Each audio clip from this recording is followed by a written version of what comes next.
Hey guys, I wanted to thank you so much for all the condolences and the kind words on my mom's passing. And boy, we just celebrate the beautiful life that she lived. 91, almost 92 years, and just feel such at peace. Of course, we miss her and it's hard, but man, we have the hope of heaven and just celebrating a life well lived. And I'm going to have a great service on Sunday and just remembering my mom, just great praise and worship. And I was just working on my message. I'm going to talk about some lessons I learned from my mother. I think it's going to be really, really good. And just love having you guys around us and doing life together.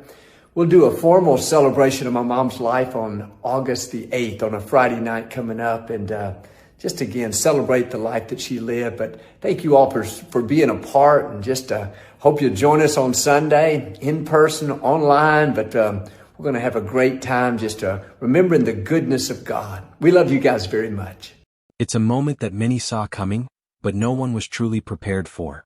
Joel Osteen, with a heavy heart, has stepped forward to share news that has touched millions. His beloved mother, Dodie Osteen, has passed away. There's a certain silence that falls when someone like Dodie leaves this world. It's not just the end of a life, it's the closing of a chapter filled with love, faith, and unshakable hope. For years, people around the world have looked to her not because she was famous, but because she was faithful. Her quiet strength, her gentle prayers, her ability to comfort even those she never met, all of that made her something more than a mother or a minister. She became a light for people going through dark times. And now Joel is opening his heart to let everyone know how they can honor her life. The funeral arrangements have officially been announced. In his words, this isn't just a time to mourn, but a time to remember, to reflect, and to give thanks for a woman who meant so much to so many. The official funeral service for Dodie Osteen will take place at Lakewood Church, her spiritual home for decades. A place not only filled with worship and preaching, but with memories of her praying hands, warm hugs, and steady voice telling people, "Don't give up. God still has a plan for you." Joel made it clear, this won't be just another service. This will be a celebration of a life that was fully poured out for others. The church will be open to the public, and for those who can't be there in person, the entire service will be streamed live across all Lakewood Church platforms. He also shared the full details.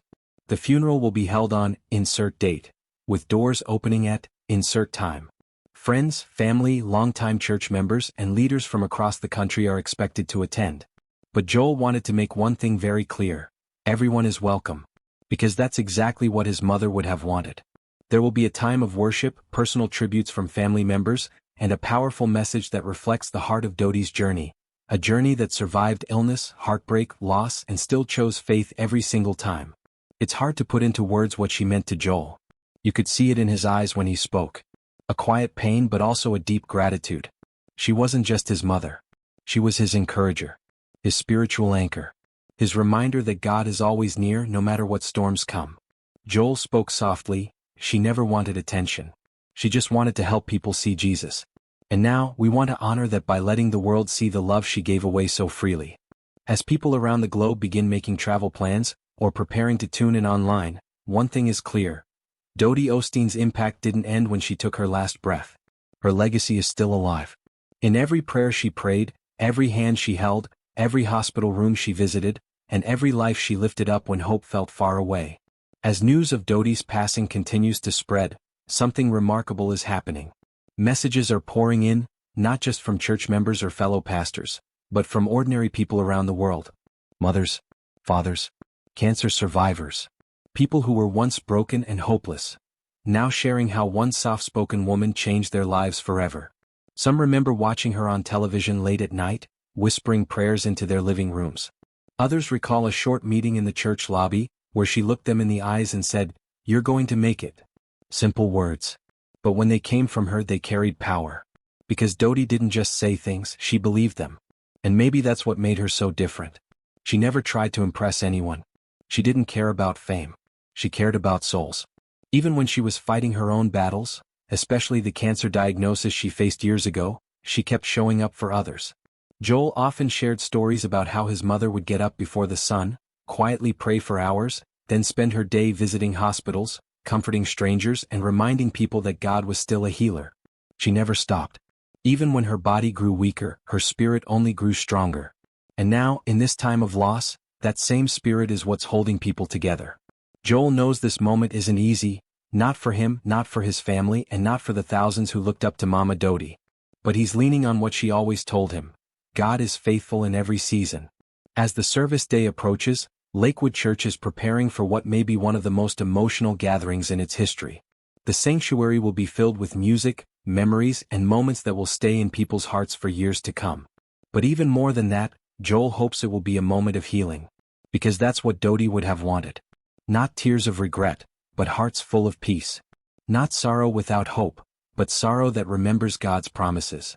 She lived her whole life helping people believe, Joel said. Now it's time for us to believe that she's finally home. In the days leading up to the funeral, the atmosphere around Lakewood has shifted. It's quiet. But it's not empty. It feels like the church is holding its breath. Like every wall, every chair, every hallway remembers her footsteps. Dodie didn't just pass through Lakewood. She built it. Not with bricks and lights, but with love, with faith, and with the kind of steady kindness this world doesn't see much anymore. Staff members walk around with soft voices and damp eyes. Volunteers whisper her name like a prayer. Flowers are being delivered by the dozens. Bouquets from strangers who say, "I never met her, but she changed my life." And inside Joel's home, it's been a mix of silence and storytelling. There have been moments when Joel just sits quietly in her favorite chair. No cameras. No microphone. Just him and the memory of a woman who never gave up on him. Then there are moments when the whole family gathers around the table, laughing about her little habits. How she'd keep prayer books stacked by the phone, how she'd insist on praying before every meal, even if it was just a quick sandwich. She wasn't perfect, but she was pure-hearted. And everyone knew it. Joel's sister, Lisa, shared that even as her mother grew older, her fire never dimmed. Just weeks before her passing, Dodie had still been writing letters to people. Handwritten notes filled with scripture, hope, and encouragement. Her hands trembled, but her faith never did. And Joel wants the world to know, this funeral is not the end of her story. It's just the beginning of the legacy she left behind. On the day of the service, the stage will not be a platform, it will be a tribute. A space to honor a woman who didn't chase attention, but who couldn't be ignored. Because when someone spends their life loving others, that love echoes far beyond the grave. There will be worship music, gentle, comforting, familiar.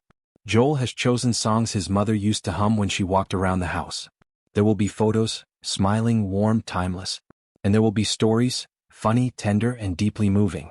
One by one, people will take the stage and speak not just about who Dodie was, but about how she made them feel. Say, lifted. Because that was her gift. She didn't point people to herself. She pointed them to Jesus. And now Joel is asking everyone watching, from across the city, the country, and even other continents, to take a moment and reflect. Not just on a life that's gone, but on a life that gave. And so the day finally arrives. The sanctuary is full, family in the front rows, friends beside them, and behind them, a sea of people who came not because they had to, but because they needed to. Needed to say thank you. Needed to stand in the presence of a life that meant something. Joel steps up to the podium, holding back emotion. The same voice that's preached to millions now cracks slightly. But he doesn't hide it. He speaks slowly from the heart, just like his mother taught him. This is hard, he says quietly. But it's also beautiful. Because today we don't just say goodbye. We say thank you. Thank you, Lord, for giving us someone so rare. Someone who loved deeply, forgave quickly, and never stopped praying for the people she cared about. The room is still. Some cry. Some close their eyes. Some smile through their tears, remembering their own moments with Mama Dodie, moments that felt small at the time but now feel like everything. One by one, loved ones share stories. A grandson talks about how she never missed his birthday. A friend recalls how she would call in the middle of the night just to say she was praying. A woman from the crowd quietly whispers, "She saved my life," though no one hears it but her. The service ends not with a dramatic moment, but with peace. A final song plays, one Dodie loved. It's not loud. It's not flashy. It's just simple and sweet, just like her. And as her casket is slowly carried out of the sanctuary, there's no shouting. Just reverence. Just honor. Outside, the sun is beginning to set. And for a moment, the sky turns gold. It feels like heaven is leaning just a little closer. Joel stands with his family. He's not preaching today. He's not performing. He's just a son. A son saying goodbye to the woman who helped shape his faith, his purpose, his life. But as they watch the car pull away, there's something else in the air. Not finality. Not sadness. But strength. Quiet, steady strength. Because though Dodie Osteen is no longer here, Everything she stood for still is. Her prayers, her faith, her kindness, her legacy. And maybe that's the real goodbye. Not a farewell filled with sorrow, but a farewell filled with thanks. Rest well, Mama Dodie. You finished the race, and you finished it well.